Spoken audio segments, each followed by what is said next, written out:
আজ থেকে অনেক বছর আগে মহালয়ার পুণ্য লগ্নে মায়ের আবির্ভাব তিথি। ওই দিন মা প্রথম দর্শন দিয়েছিলেন। মায়ের পুজোর জন্য বাজার করতে যান মায়ের একজন পুরোহিত। বাজার করতে গিয়ে পুরোহিত লক্ষ্য করেন একটি 5 বছরের ছোট্ট বাচ্চা মেয়ে গায়ে কালো রং মেখে, চোখে লাল রং মেখে পুরো মা কালীর মতো সেজে ভিক্ষা করছেন।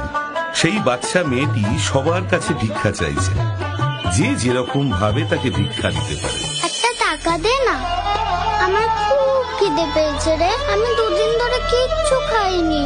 মা শ্যামসুন্দরীর যিনি পুরোহিত, তার কাছেও সেই বাচ্চা মেয়েটি ভিক্ষা চাইতে গেলেন এবং বললেন, কি হলো? একটা টাকা দে না। দূর, কি হয়েছে?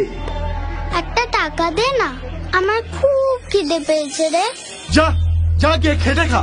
তখন সেই পুরোহিত বাচ্চা মেয়েটিকে ধাক্কা দিয়ে ফেলে দেন।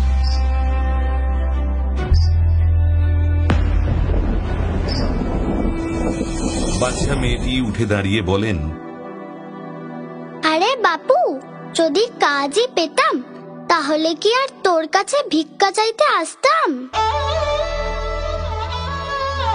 এরপর বাচ্চাটিও চলে যায়, আর পুরোহিত তার পছন্দের মতো মায়ের ভোগ করার জন্য মিষ্টি, চাল, ডাল সবকিছু কিনে আনেন, অনেক বেশি বেশি করে। সেই দিন মায়ের অন্নভোগের ব্যবস্থা করা হয় এবং প্রচুর ভক্তের সমাগম হয়।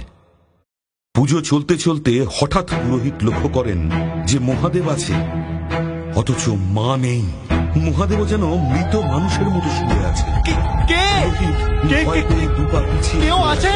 সেই মুহূর্তে একটি পা যেন মহাদেবের দিকে ধপ করে পড়ল। তার গা ভয় শিউরে ওঠে।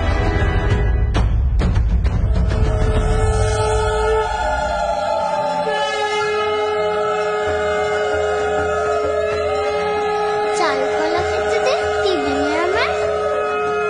আমি শুধু বড় লোকের মা নই রে, আমি গরিবেরও মা। তাই আজ থেকে তুই যতই আমার জন্য বিশেষ পুজো করিস না কেন, যদি কোনো ভক্ত 1 মুঠো আতপ চাল আর একটি পাকা কলা নিয়ে আমার কাছে নিবেদন করে, ওর থেকে বড় আমার কাছে কিছু নয় রে।